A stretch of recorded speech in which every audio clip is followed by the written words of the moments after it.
Have you ever had the gut-churning feeling that someone was watching you, even when you were completely alone? That's exactly what happened to me. And by the time I realized where the hidden camera was, it was already too late. I was 22 when this happened. At the time, I had just graduated college. I was between jobs and doing odd work around my small town, like babysitting, cleaning houses, running errands, basically anything that paid cash. A woman I doted for in the past recommended me to a friend of her neighbors, a man named Craig. He called me one afternoon and explained he'd be traveling for a week and needed someone to stay in his house to look after his golden retriever, Max. He said Max was an anxious dog who did best with someone actually staying overnight rather than just coming by to feed him. And the pay he offered was a little more than usual, so I agreed. I met Craig 2 days later. He was in his late 40s, tall, wearing wire rim glasses and a windbreaker. Nothing about him seemed strange at first. Maybe a little overly friendly, but not creepy.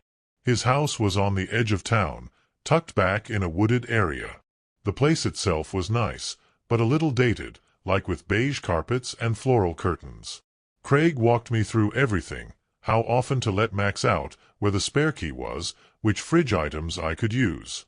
He told me I could stay in the guest bedroom, which was right off the living room on the first floor. I started the job on a Monday. The first 2 nights were normal. I watched TV in the living room, then took Max on his evening walks, and then slept in the guest room with him curled up at the foot of the bed. It was the 3rd night when things went wrong. I had been sitting on the bed scrolling through my phone when I noticed something odd. On the dresser across from the bed, next to a small lamp, was a digital alarm clock. I remembered thinking it didn't match the rest of the room. It was newer looking, black plastic with a bright blue LED display, but everything else in the room looked like it belonged in the early 2000s. I don't know what made me look closer. Maybe it was the way the light from the lamp hit the front of it. But as I leaned in, I noticed a small, perfectly round black pinhole above the numbers.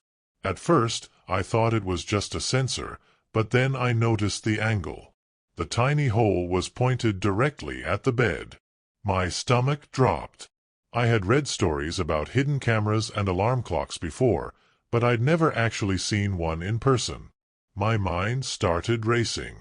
I picked it up and it was heavier than I expected, and there was a faint buzzing sound inside like a tiny fan. I turned it toward me and stared right into the pinhole. That was when Max, who had been lying by the door, suddenly lifted his head and started whining. From somewhere else in the house. Not the front door, but deeper inside.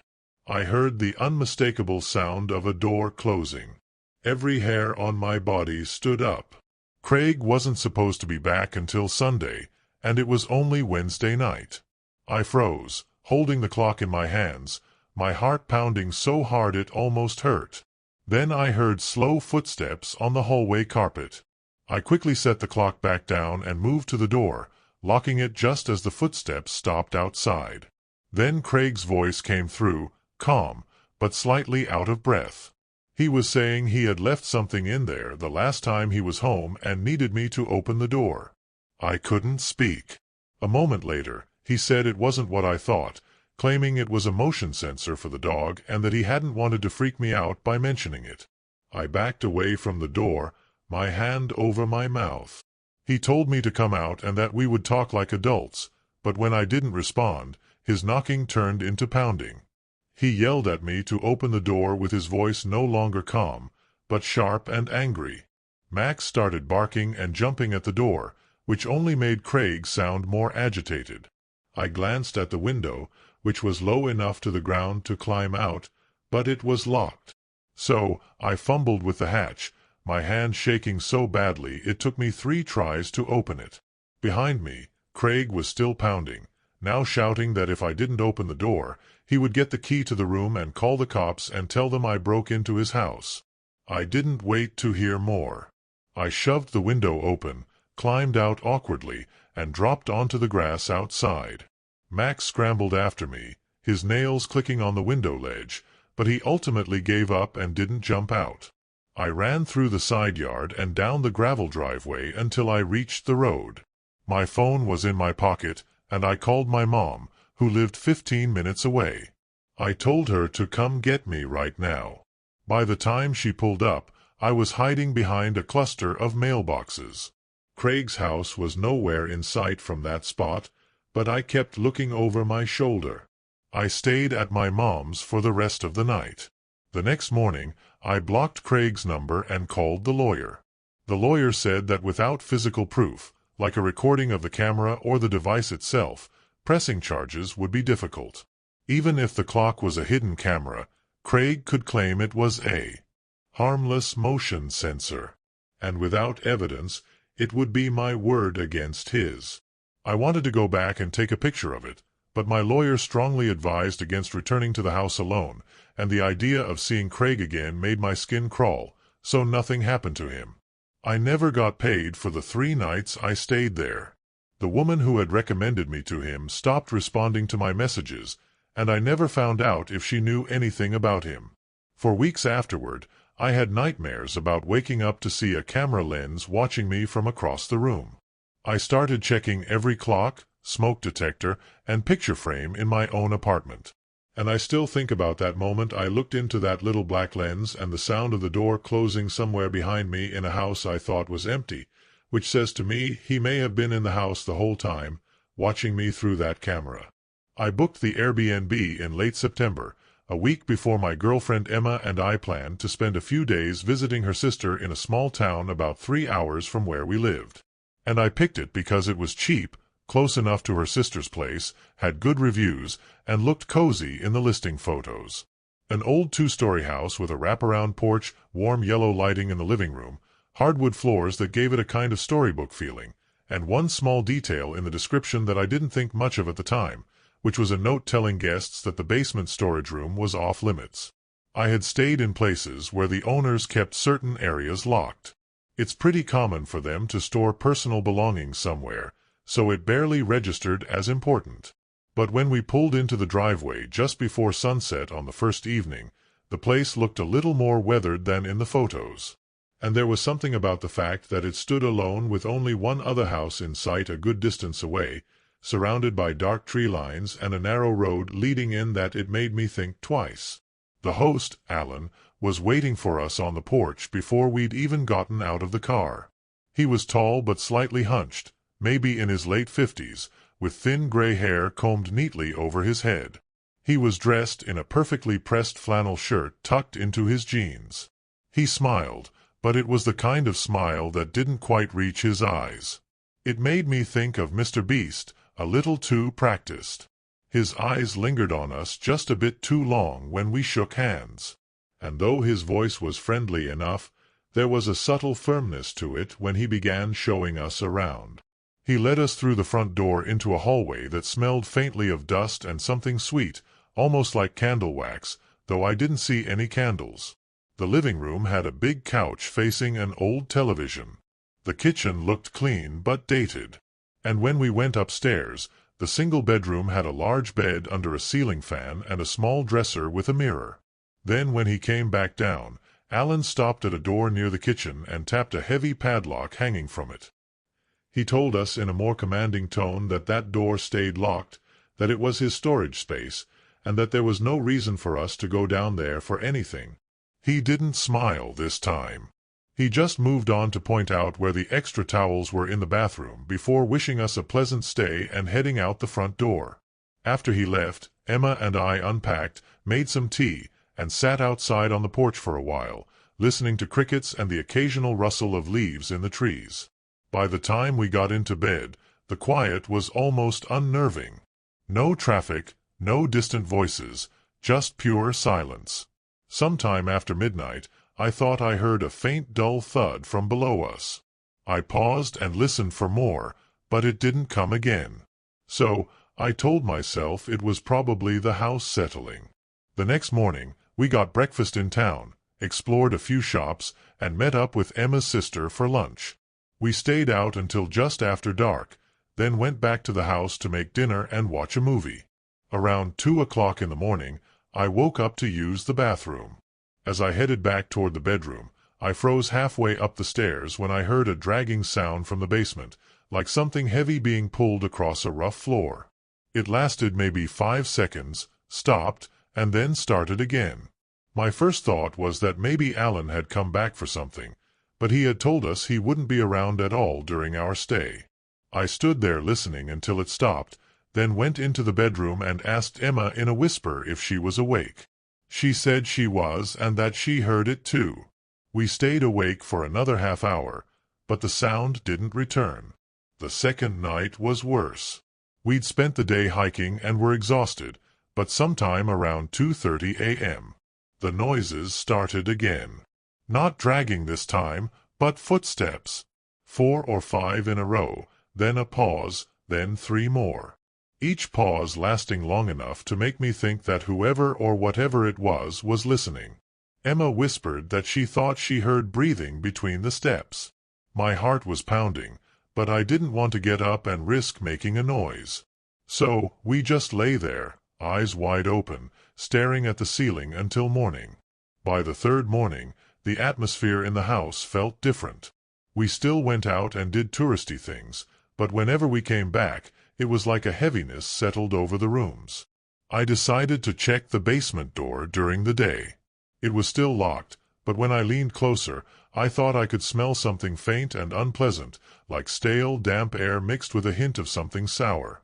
That night, the noises began earlier around midnight. First came a faint metallic clinking, like metal tapping against something hard. Then the footsteps again, going on and off for nearly an hour. Emma barely spoke to me before bed. The fourth night was the breaking point. While getting ready for bed, Emma stopped brushing her hair and asked me if the smoke detector above the bed looked strange. At first, I didn't see it, but when I stood on the bed to get a closer look, I saw a small, perfectly round black in the middle that was shinier than the surrounding plastic. A bad feeling hit me. Immediately, I grabbed a chair, unscrewed the detector, and inside was a small battery-operated camera with its green light on. Emma sat on the bed, pale and silent, while I searched the rest of the room and found another small lens poking through a hole in the wall near the dresser mirror, both aimed directly at the bed. That was the end of it. We shoved our stuff into our bags without bothering to fold anything, and we left the house without speaking to the host, driving to the nearest gas station to call the police. 2 officers met us there. We explained everything, the noises, the cameras, the locked basement, and they followed us back to the house. The front door was unlocked. Technically, we were still allowed in the place as we paid for 4 days. The police followed us inside and seized all the evidence, including the cameras, I assume, the memory cards, and any recording equipment they could find. They also took our statement in detail, asking if any strange events took place during our stay. That's when we mentioned hearing weird noises both nights from the basement. When we showed them the basement door, we were shocked to see that it was now wide open, but it was pitch black down there. We told them that this door was locked before and that the host was very sketchy about not going down there. So, the officers went down the stairs to investigate. Moments later, we heard voices, raised voices. There was some kind of commotion going on down there, and it quickly became clear what was happening. The officers then called us down and asked if this was the host. And to our horror, it was Alan. He was apparently hiding in a closet in the basement. In this closet was a monitor, which we could only guess was being fed the footage from the basement. The police seized this as well. Alan was placed under arrest almost immediately, and he was charged criminally by the state for criminal trespass and invasion of privacy. We didn't have to testify in court or anything. The police just sent our statements to the prosecutor. I believe Airbnb basically bribed us with a voucher in hopes that we wouldn't share our bad experience. We took the voucher, obviously, but that hasn't stopped us from telling people about this horrific experience. It's really been something that's had a lasting effect on Emma and I. We don't trust rentals or Airbnbs anymore and lately just stick to hotels. Music. My name is Joe and this happened about a week ago. I live in a 2-bedroom apartment with my roommate Eric. I didn't know him before moving in. We met through a Facebook housing group. He seemed normal enough when we first met to check the place out. He was quiet, polite, and kind of awkward, but not really in a bad way. At the time, I thought that would be a good thing because I wasn't looking for a best friend, just someone responsible enough to help pay rent and not trash the place. For the first couple of months, it was fine. We had opposite work schedules. I worked a regular 9-to-5 office job and he worked at some warehouse on the late shift. Because of that, I barely saw him. Most of the time when I was leaving in the morning, his door would be shut. And at night, when I came home, he was usually gone. We'd cross paths once or twice a week, usually just exchanging a few words in the kitchen or living room. It was nothing special, but it worked. Then I started noticing little things in my room that made me feel off. The first time it happened, I came home late and saw that my closet door was open. I usually keep it closed because I don't like seeing my clothes sticking out, but I figured maybe I had left it that way that morning. A few days later, I noticed my desk chair turned slightly toward the bed. I never sit in it that way. Again, I brushed it off and thought maybe I was just not paying attention. Still, it put a strange feeling in my stomach, like somebody had been in my room. One Saturday morning, I was cleaning. I wiped the shelves, dusted, and then started on the window. That's when I saw it. Up in the corner, where the wall met the ceiling, there was this little black dot. I thought it was maybe a screw or a hole in the wall, but when I got closer, I froze. It was a tiny camera, a small wireless camera pointed straight at my bed. My hand shook as I pulled it off the wall. It wasn't even hidden well, just stuck with a little piece of adhesive. It had a spot for a memory card, but the card was missing. I just stood there holding it, feeling sick. I thought about all the nights I had been in here sleeping, changing clothes, even being intimate with women. The only person who could have put it there was Eric. He was the only other one with access to my room. At that moment, he wasn't home. His door was closed and the apartment was quiet. I stood in the hallway staring at his door with my heart pounding. I told myself not to do it, but curiosity won. I slowly turned his door knob and opened it. His room smelled stale, like old food and dirty laundry. The blinds were shut and the room was dark even though it was the middle of the day. His bed was unmade and his desk was cluttered with papers, unopened mail, and change. I searched around a little, half expecting to find another camera or maybe recordings on his laptop, but there was nothing obvious, just a messy room. I closed the door and went back to my room, but I couldn't get rid of the uneasiness. I decided to test him. I put the camera in my nightstand drawer under some socks. My plan was simple. If he came looking for it, then I'd know for sure it was him who planted it. For 2 nights, nothing happened. I still felt tense, but since there weren't any signs, I started to think that maybe I was overthinking the whole thing. Then came the 3rd night. I woke up at around 3 o'clock in the morning. At first, I wasn't sure why, but then I heard a noise. It was soft, like wood sliding against wood. Then I realized it was coming from right beside me, from my nightstand drawer. I opened my eyes a little, pretending to still be asleep. In the faint light coming through the blinds, I saw a figure. It was Eric. He was standing in my room, bent over my nightstand, rummaging through the drawer where I had hidden the camera. I felt my chest tighten and my heart beat so loud I was sure he could hear it. I stayed still, not knowing what to do. And then he stopped. He froze and just stood there completely still. Slowly, he turned his head toward my bed. He was looking straight at me. For a moment, I thought maybe he wasn't sure if I was awake, but then he spoke. He said he knew I was awake. I felt ice run down my spine as he said that. Then he asked me what I had done with it. I sat up quickly, my fear turning to anger. I demanded to know why he put a camera in my room. He stared at me and told me it was because he thought I was stealing from him. I told him that was ridiculous, that it made no sense. I said he had aimed the camera at my bed and that it was one of the most sickest things I've ever seen. He tried to tell me he only wanted proof, but I didn't buy it. I told him he was lying and that he had been spying on me. We started yelling at each other. He kept repeating that I was overreacting. I told him I was going to report him to the landlord and maybe even the police.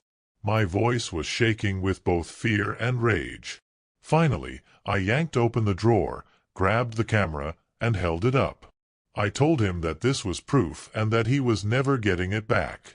I stormed out of my room, walked into the kitchen, and threw the camera straight into the garbage, thinking I broke it. I told him to stay out of my room, and that the next day I would be telling the landlord everything. Eric stood in the hallway with his fists clenched, and he was just staring at me with a blank expression.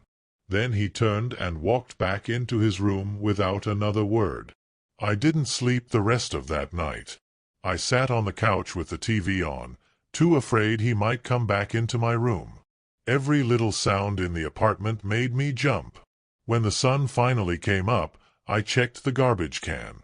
The camera was gone. That was a week ago. I told the landlord what happened. He said he would look into it, but so far nothing has been done. Eric still lives here. We don't speak, but the way he looks at me when we pass each other makes my skin crawl. It's like he's waiting for me to say or do something. I don't know why he really put the camera in my room. His excuse about me stealing was an obvious lie. I don't know what he wanted to record or what he was planning to do with it. And honestly, I don't want to know. But every night when I lay down in bed, I can't shake the feeling that there are more cameras hidden around me. Maybe in places I wouldn't think to check. I scoured the entire room and couldn't find any. But still, the thought does linger in my mind. Last night, I was awake late and heard footsteps come down the hallway and then stopped right outside my door. For over a minute, there was silence except for slight cracks in the wood floor outside my door from the pressure of him standing there. He stood there like a creep for a couple of minutes until I finally heard his footsteps move away from the door. I'm looking into moving out. I'm also trying to figure out if pressing charges for invasion of privacy or something is feasible. Considering I didn't even think to take a picture of the camera or record the confrontation or anything. I don't even have any texts from him admitting to placing the camera there. I've got literally nothing. But anyway, wish me luck in this situation because I'm not sure what the outcome will be.